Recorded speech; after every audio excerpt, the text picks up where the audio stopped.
Okay. And all right, I see folks flowing in. Okay.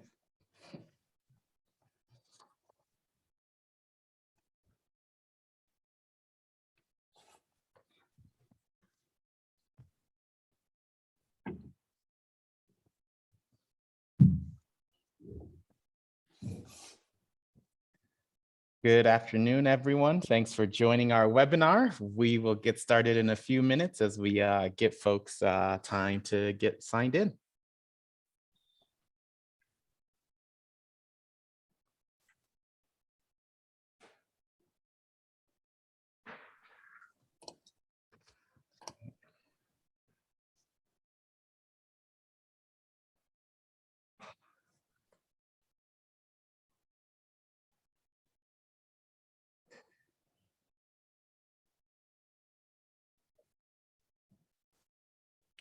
Looks like we still got a few more folks coming in here.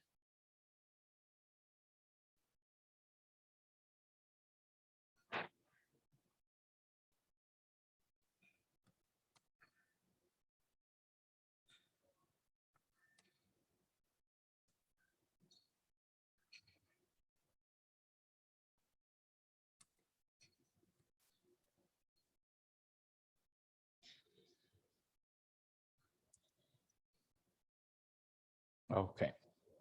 All right. Looks like we'll get kicked off.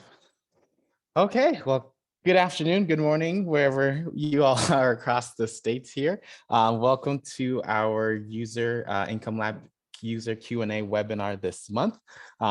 We are excited to present on longevity, mortality, and dynamic planning, as well as hear your Q&A and your questions that you may have on this topic, as well as other pieces of the software. Few housekeeping items. For those who this is your first time, we will have Justin and Derek do a presentation for the first half, and then we will open up the webinar to the Q&A section. You'll see in our Zoom meeting here that there will be a Q&A button in your toolbar. That's where you can go ahead and put in any questions that you have. Keep track of those questions because you can also see what other people are asking and even upvote the questions, so that way we can move them up in our queue. And then from there, we will just go through all the questions and get you all some answers. Outside of that, if there's anything you resonate with as well, you can use that chat function as well to share any other comments or feedback. From that, we will send out the recording webinar tomorrow for those who want to review again. And we will also put the webinar recording in our help center. Okay, well, Justin, Derek, glad to see you guys back here again. Justin, I see your screen share, so I will turn it over to you. Okay, thanks, Mackley. Thanks, Derek. Thanks, everybody, for joining.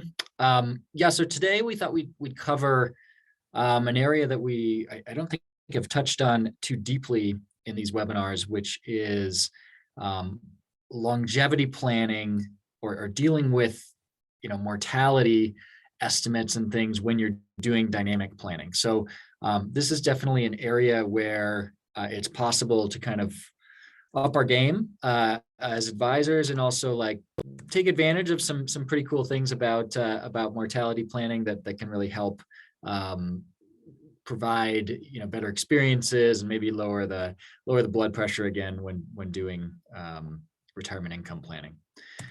So here's an outline. We're going to talk about some things that go into developing good plan length estimates, because when it comes to mortality, that's one of the main considerations, is kind of using actuarial science and mortality and longevity estimates to come up with a plan length. We'll talk about the difference between static and dynamic longevity planning, and then we'll dive into sort of a side issue dealing with what I'll call survivorship dependent cash flows. So cash flows that depend on who's alive at the time. Okay, and we'll try to keep this to half an hour, probably less actually, to leave lots of time for questions. So what goes into good plan length estimates when you're doing retirement income planning? I think probably the first thing to say here is we probably need to remain pretty humble. So this is one of the areas where in retirement income planning or in any planning, where what we would like to know, how long someone's going to live, is pretty much unknowable. So this is not one of the places where if we just try harder, we'll come up with the answer. So we just sort of have to be okay with not knowing what the exact plan length will be for a person or for a couple. It's also one of these areas where we're going to be applying concepts from statistics to individual situations, and that's perfectly fine. It helps us be as smart as we possibly can about planning. But of course, it's always important to remember, a person's actual life experience is going to be one particular thing, and we're using population statistics to help do the planning there. But there's no sense in which someone maybe at some point in the future we can be pretty sure half a population will still be alive and half won't. But that's not true for an individual, right? They're either going to be all the way alive or all the way dead. But so I think just kind of those conceptual issues are important to keep in mind here whenever you're dealing with longevity issues. There's no such thing as having kind of a perfect plan and perfect foresight on this. So the first thing we want to talk about in dealing with trying to come up with longevity estimates, or how long should I plan for, is that we want to ground those decisions in some particular set of facts or estimates, and it really matters what facts and estimates we use there. So what you see on the screen here is a whole lot of numbers, but it's from the top part is from a study from 2015 from the National Academies of Science on gaps in life expectancy by income. So this is just here to point out that if you kind of split the population of the United States into 5, those who are in the top 20%, the top quintile, have much longer life expectancies than those in, for example, the bottom quintile. So, there's lots that probably goes into explaining this, including probably healthcare and things like that. But just taking it at face value, I mean, it's incredible. Where we on the male side here, we have a 15-year, almost 16-year, 12, almost 13-year difference between those two quintiles. For those who are interested, so this is from 2015, and obviously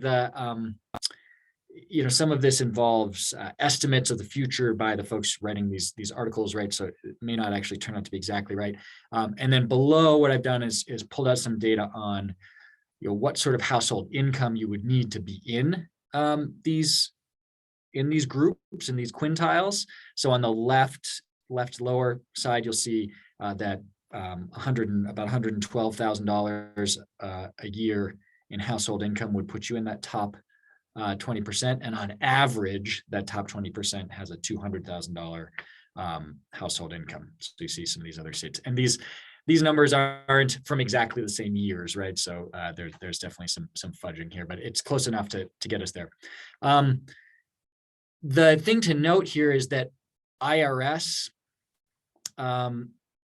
period life tables, which are for the whole population, are much lower than, for example, this top 20%. The same thing if you saw Social Security.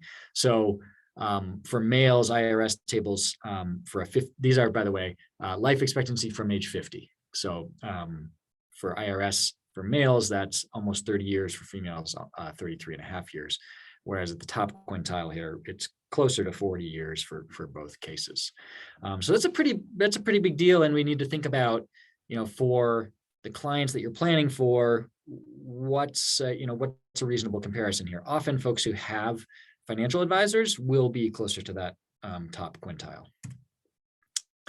Here's just more of the same sort of pattern, but shown as survivorship from age 50 to age 85. Again, some of this is projections, but two things to note here. One is the very high level of survivorship to age 85 for 50-year-olds, that's well over half for the top quintile. And then again, the large gap in survivorship between quintiles. Finally, and I think this is particularly interesting, this is survivorship to age 100. Again, some of this is projections. It may not turn out to be correct, but the national academies here are saying that those born in 1960 who had already made it to age 50, even for both males and females, is over 20% survivorship to age 100. So, which is, again, it sounds incredible, and then these are projections, but still really really remarkable. So, to some extent, this is saying if folks have higher incomes, higher access to resources, it's not unreasonable to project longer plan lengths, and that we need to pay attention to the population that we're looking at in providing estimates. So with this as kind of a background, okay, there is a lot of data out there, and there are ways that we can kind of shape our plan lengths and actuarial estimates. What are we doing in Income Lab? So one of the main things we've done is, rather than just ask for an end of plan for a person or for each spouse, so that's sort of euphemism for when to kill off the clients in the plan, right? We've instead chosen to ask for a sort of a longevity risk tolerance. So what we want to do, we talked with clients, and they generally had an easy time talking about sort of how they compare to their peers, or they talked about sort of their family history. All the women in my family live to their 90s. All the men, have a heart attack at 70. These were the kinds of things that people had access to. Less so, okay, here seems like a reasonable, age to plan to. So we take in that information and we apply it to an actuarial model that depends on Society of Actuaries mortality tables. We use retirement plan participant mortality tables. That goes a long way toward reflecting that longevity gap, depending on income levels, because if you have a retirement plan, if you have a 401k, if you have a pension, you are more likely to be in a higher income level. And then we apply improvement scales from 2017 in this case. So that just says, as time goes on, we expect mortality patterns to change in a particular way, and the Society of Actuaries, has estimates of that. We also have a few other places where we apply mortality adjustments, and we're going to go through those today. But these are all kind of parts of the Income Lab software and technology where actuarial data and longevity estimates have a role to play. So let's talk now about how we come to plan length estimates. So one key thing is that when you're producing an Income Lab plan, whether you're doing it for a single person or a joint couple matters a lot. Because if you are doing it for a joint couple, you'll be looking at joint survivorship. And joint survivorship is just the chances that at least one person in a couple is still alive in the future. And these are always higher than single survivorship. So that's because it could be either person. So in this case, you see survivorship curves for a male age 65, a female age 65, and a couple both age 65, and you can see the blue line is quite a bit higher. So that can sometimes be a little bit confusing for those who are used to specifying longevity estimates or end of life estimates for each individual, right? So you might say, okay, husband, I'm going to plan to 86, and wife, I'm going to plan to 93. Well, the plan that you'll see typically might go to age 93.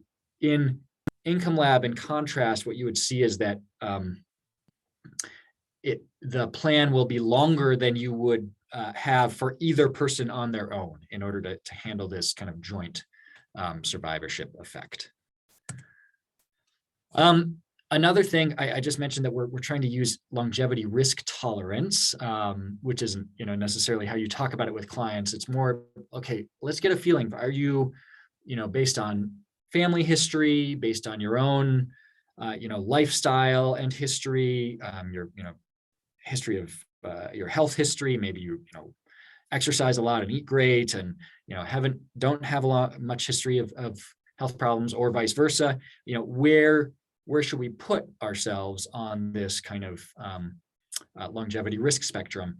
And so you'll see here how, again, this matters. So for example, if you set yourself as kind of in the 50th percentile as a male and you're age 65, you're a little bit between 20 and 25 years. Maybe it's right about in between 22 and a half years or so.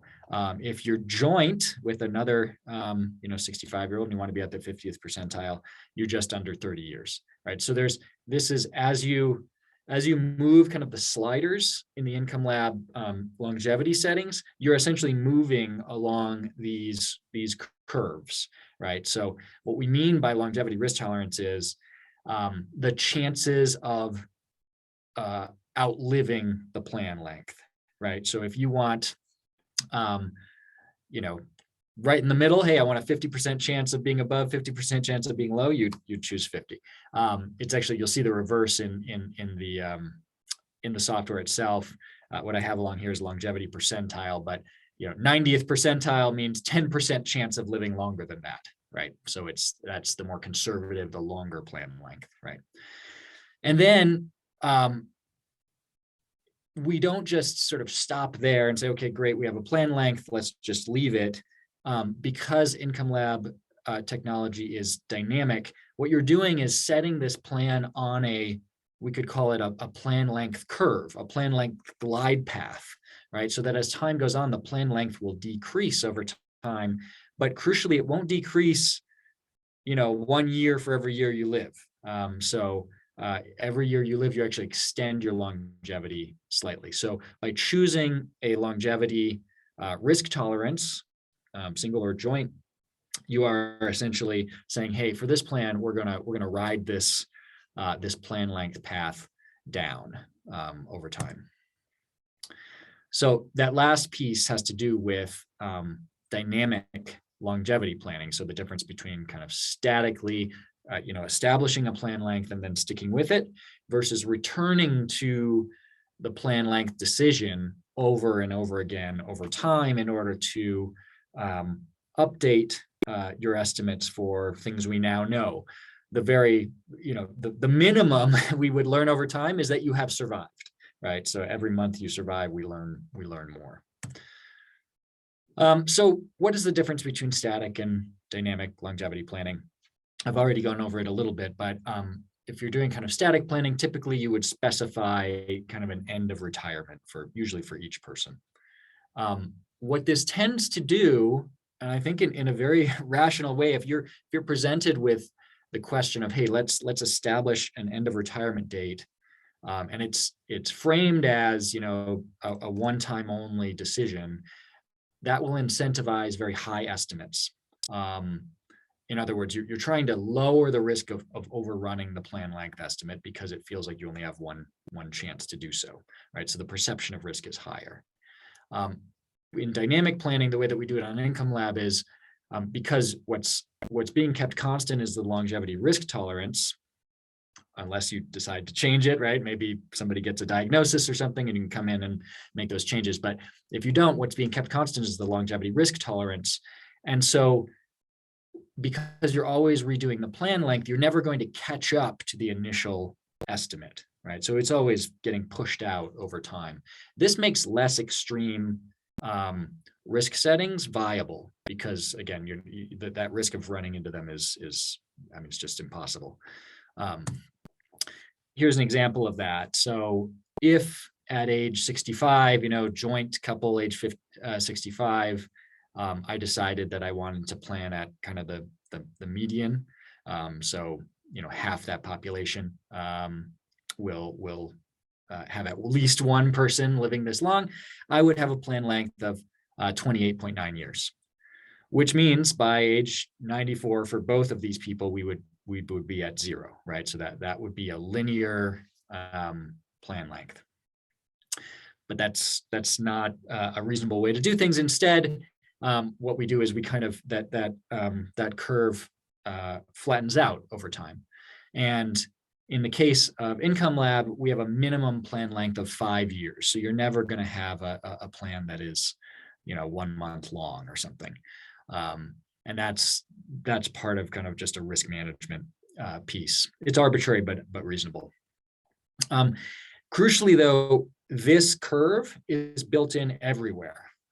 So it's built in if you've implemented a plan. So month by month, we're testing to see how much people have aged and how that affects the plan length. And even when you're doing plan test, which says, okay, what if I followed this plan? What if I took pay raises when the plan called for it and pay cuts when the plan said they were necessary? When that testing is being done, the system knows that as time passes, you will change your longevity estimates. So these are built into to the plan test as well.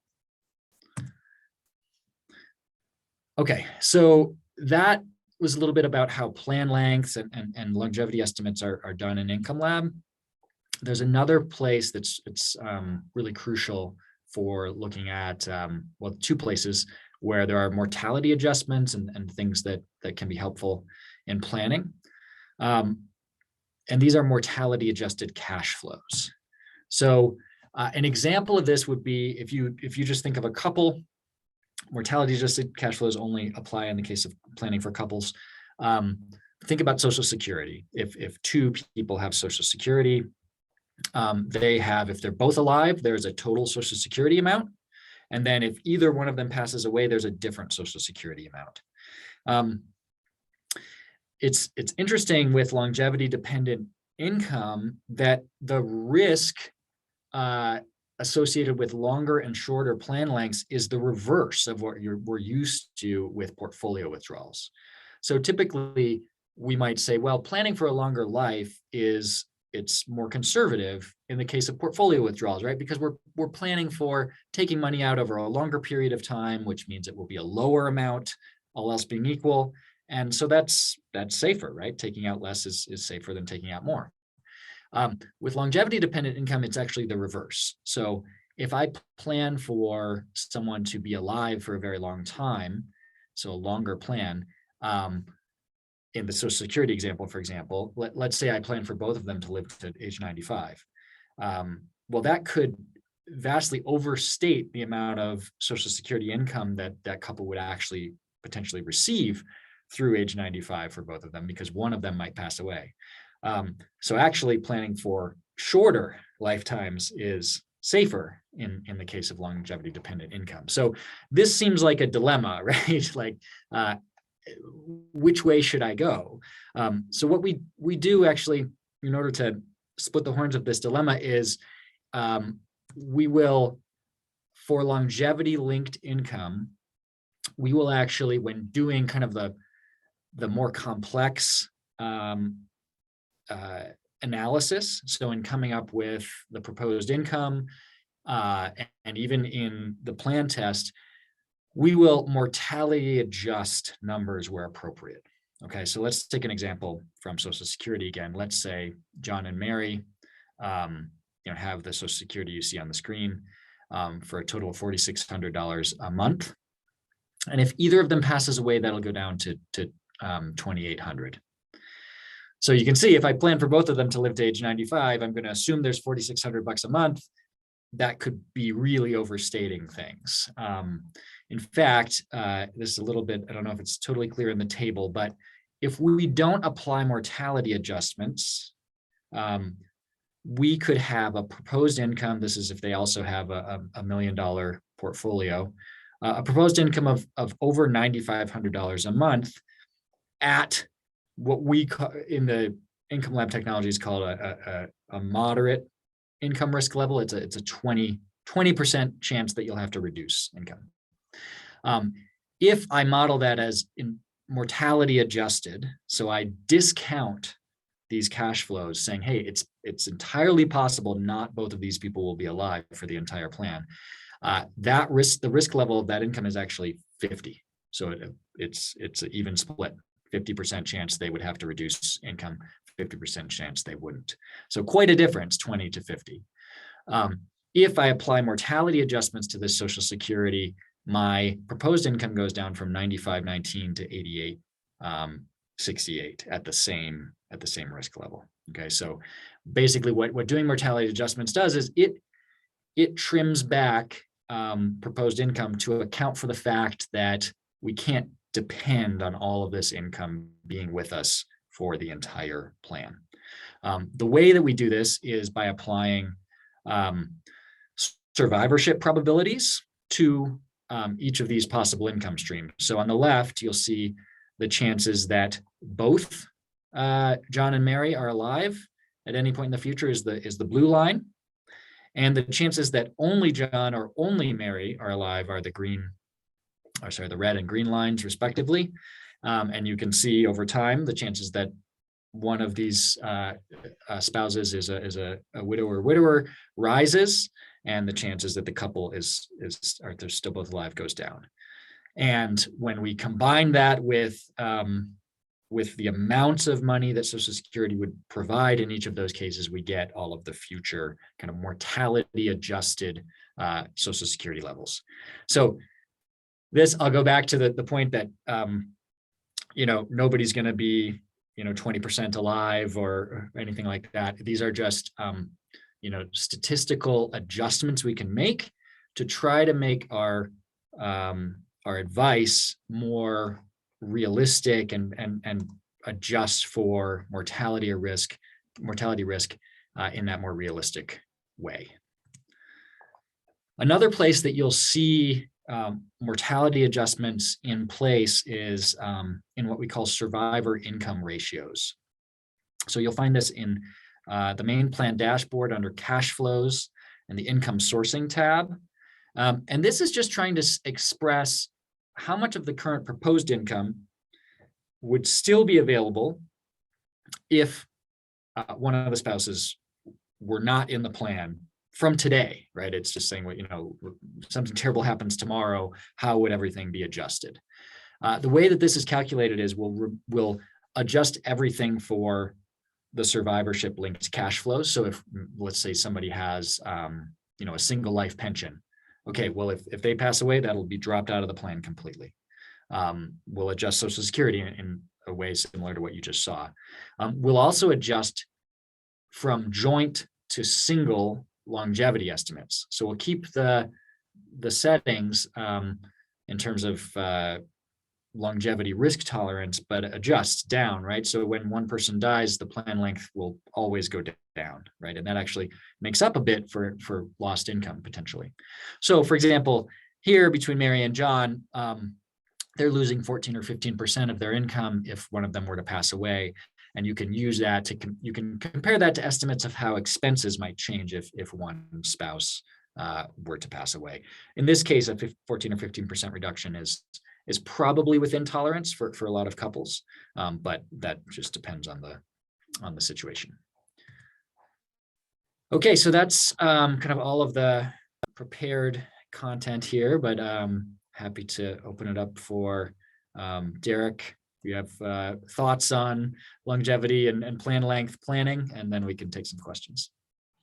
Yeah, well, I think, for me, one of the big things with Income Lab that's really neat compared to anything I've used before is really that process of actually updating the plan on an ongoing basis and actually changing that longevity assumption over time as the plan gets updated. To me, it is, and I know Blanchett and others have written about how advisors choose longevity assumptions, and it feels like historically it's always been, well, what number can I put in that feels conservative and is just going to kind of, people end up at 95 or 100 or whatever that number might be.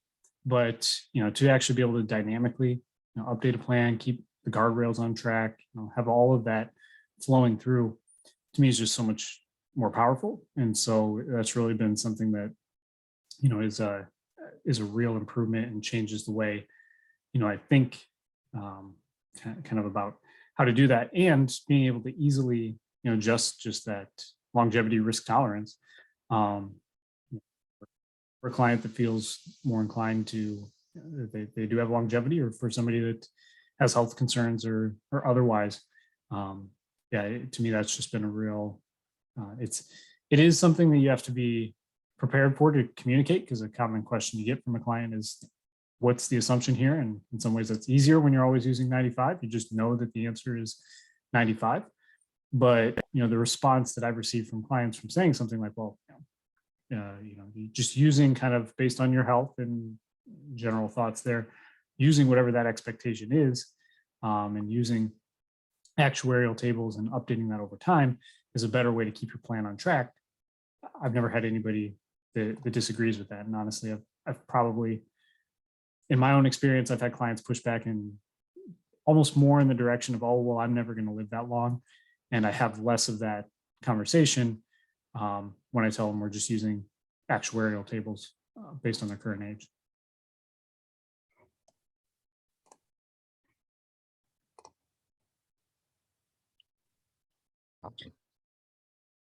Well, thanks, Justin. Thanks, Derek. All righty. Well, it looks like we're starting to get some answers in the Q&A here. For our users on, please feel free to drop all your questions in that Q&A, and we will start going through the questions. So, first one right off the bat is, does mortality planning also affect income tax planning? Not just income, but deduction, number of dependents, etc. So it certainly does affect planning, but in the sense that at some point it is possible, maybe even likely, that a household that you're planning for will shift to single rates, right? In the estimates that you see in the software, we do not make that adjustment. In theory, you could do it the same way we do with Social Security, right? Sort of say, well, on average, depending on when somebody dies, you'll maybe display it as some mix of rates, but we thought that would be too confusing for clients and maybe kind of unnecessary complexity. But what that does mean is, for example, if you're exploring Roth conversions, one thing that actually could make Roth conversions more attractive to people would be the possibility that in the future your taxes would go up because one person has died. And so that's not kind of quantified in those estimates, but it's worth thinking about and keeping in mind. Perfect. And next question here is, can you please summarize again how you would adjust the software if a client says they either have family health problems that leads them to expect a shorter than normal lifespan, and vice versa? Yeah. Sure. So let me pull up. So the main place you see this longevity risk setting come into play is in longevity settings here. And again, sorry, Justin, before you get into it, can you show users where in the software this is? Because that was also in the chat. Yeah. Just while you're here. So within Income Lab, you have two places that you can edit things. The kind of main, I'd call it source of truth, is, if let's go to the Hatchet family here. I can click this pencil icon. And this is what we call the household or the household plan. And you have lots of inputs here within retirement. And then power planning.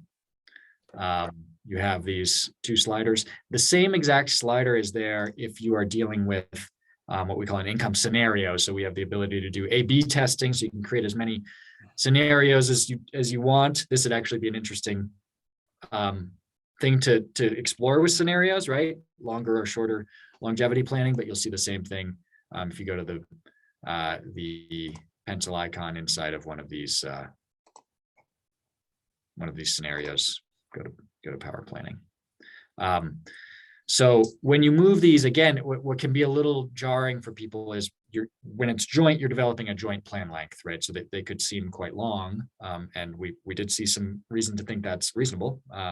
But if let's say you're a lifelong smoker, or for whatever reason, there are reasons to use lower longevity estimates. You would go to below average, go toward below average, or, you can go to the opposite end, say, wow, we are really just expecting very long lives, and plan for much, I guess you could say either low longevity risk tolerance or just high longevity expectations.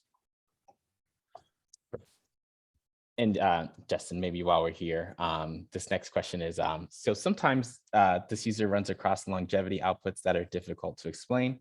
For example, they have a client couple with a 12-year age gap between husband and wife. Husband is 65.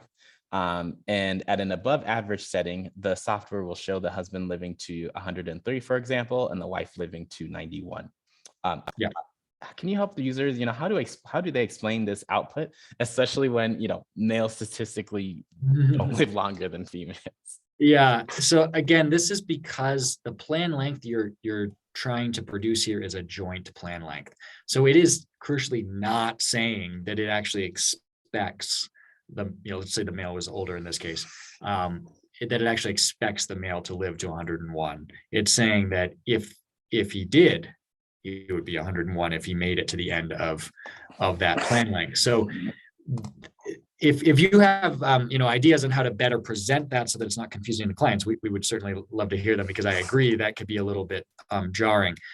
What we need to keep in mind is that difference in age would actually be reflected in a lot of other places, but kind of behind the scenes. So for example, I didn't do that here, both are age 65, but if I ran these curves using, one person who's 65 and one person who's 50, you would see, for example, for the male, this red line would be very low, right? The chances that only the male is alive, or even the chances that both are alive at the same time, would be much lower. And so that you would actually have that reflected inside of the analysis.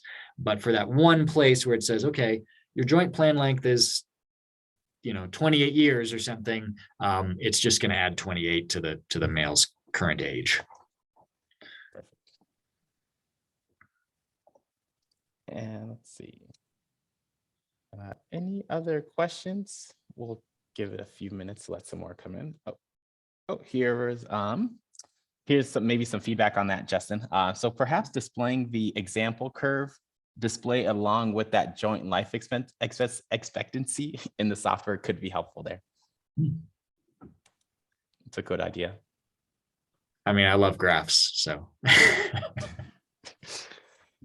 And here's I think another point of feedback, but perhaps this is for another time, but having a single report that could compare 2 or more income scenarios would be great. Yeah, we've had that feedback actually recently, I think, and I think given that we do allow this income scenario comparison, I think that's a great idea. Perfect. Let's see. Any more comments or questions from our users?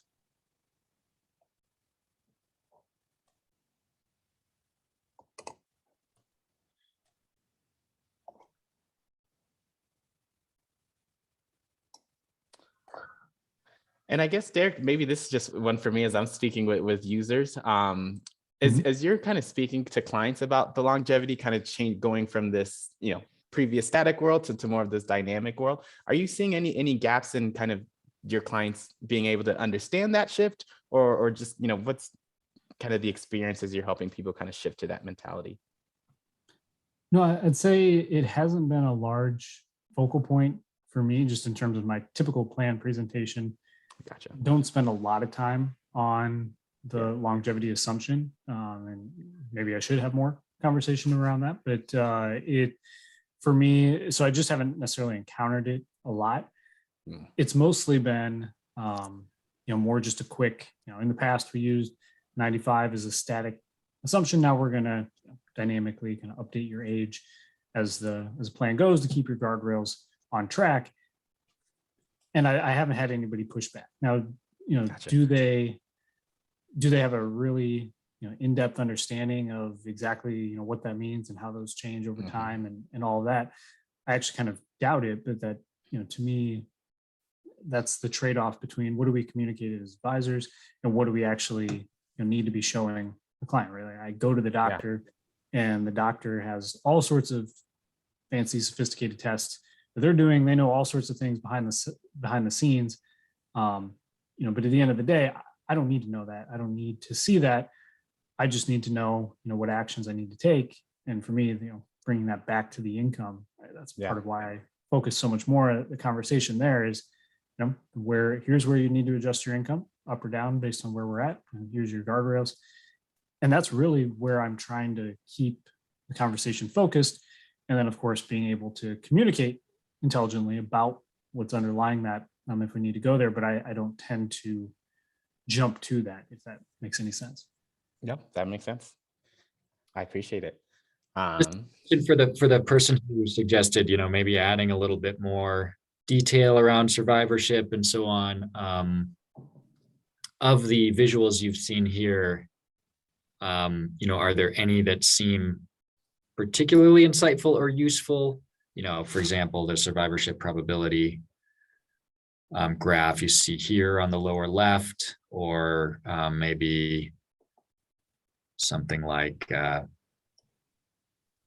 survivorship curves, things like that. Don't have to answer now, but if you want to shoot us an email or something, if there are, we're really interested in providing on the software whatever visuals or statistics or views are helpful in helping client communication.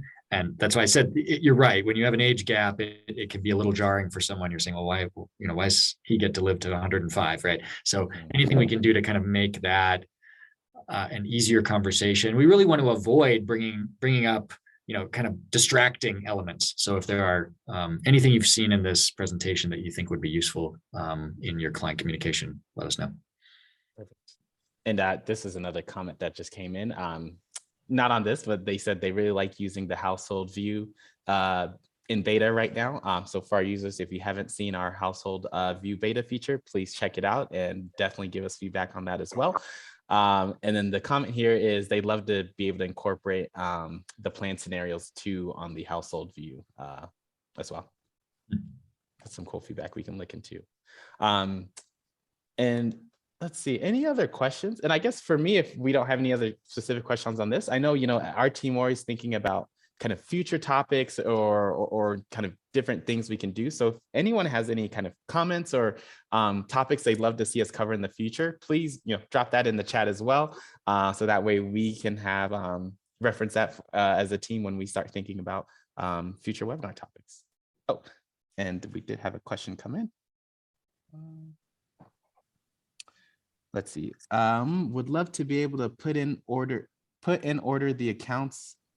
Accounts will be spent down and add fixed index annuities. Oh, I think they would love to be able to change the order of the accounts based on the order it'll be spent down and include fixed index. Michael, if that's what you're saying or if I'm messing it up, feel free to throw another comment in there if I messed that up. Perfect. That was it. Yeah. So I think being able to order the accounts based on how they're being spent down and then add fixed index annuities. Well, Justin, correct me if I'm wrong, but couldn't you do that already by going into the tax center, selecting the ordered strategy that you like, and then applying that to the plan? Yeah, that's right. So, for example, I'm in the base plan here. I could do many different scenarios here. Let's say, okay, this one, I wanted to have a different ordering of how the accounts are spent down. I would go into the advanced settings and go to taxes. Now the ordering is by category. So it's not so much specifying, hey, this particular IRA, it would be saying, if I wanted my tax deferred accounts to be spent first, I can drag tax deferred up to the top. Really, I can have any ordering of these categories. If there is a situation where you want a particular account to be spent down, it really depends on the account type. So if I go to the portfolio, here I have an IRA. For a traditional IRA, that's not an option because it's just being, lumped into these tax kind of general categories. But for example, if I had, an inherited retirement account, whether it's an IRA or anything else, I can actually say, okay, this is how we are planning to draw this down. So any account type where that is like a requirement, whether that's non-qualified deferred comp or inherited accounts, those are options. So the fact is, if you did have an IRA, for example, that you wanted to force to be liquidated over time, you actually could just simply call it an inherited retirement account. It would be taxed correctly, and you could specify the period over which you want it to be liquidated. There are a few places where you wouldn't be able to do that. A taxable account would be the obvious one. But for tax deferred, I think, and for Roth, it would be easy enough because we also have inherited Roth accounts. Perfect. Thanks, guys. Let's see if there's any other comments or feedback. Okay. Just well, one guys. quick, Yeah, Derek. I was just gonna say one quick general comment again that Justin, can you go back to the advanced settings? This one will be running. Let me go back here. And it's been, just kind of as I'm working with clients and we've been, writing and educating people about what's going on in these dynamic strategies and how to use it. Like as an advisor, like I get really interested in all the details here, whether it's the tax strategies or the income settings, really diving into all that. But to the point, made before, where sometimes, I think it is good to think about how far in the weeds do you really want to go with a typical client. Personally, I'm, particular in the income settings. That's one that I've enjoyed writing about and given a lot of thought, but it's really not something I'm ever talking to clients about in terms of what that actual, what's driving the guardrails. I want to be prepared to have that conversation if I can, but I'm not talking about it. And honestly, I've given these plans to many prospects, many clients, and it's not a frequent question I'm getting in terms of how do you set the upper and lower guardrail. It's just been more, this sounds like a good plan. I'm glad I actually know when I need to make an adjustment, and the feedback's been really positive. So that's kind of the tension for me as an advisor. I'm so interested in all this stuff, but at the same time, I like that the system's powerful enough to handle that in the background and make me feel really good about the income plan I'm putting in place for my clients. But I don't need to have the conversations with every client. I should say taxes is one area where definitely I'm having that conversation and really trying to draw out, here's the value of getting these tax strategies right. Here's the, particularly when you get into those high tax savings strategies. I think I mentioned on one of these webinars before, but I even had one client where the result came out, they were saving $500,000 potentially in getting a Roth conversion strategy right.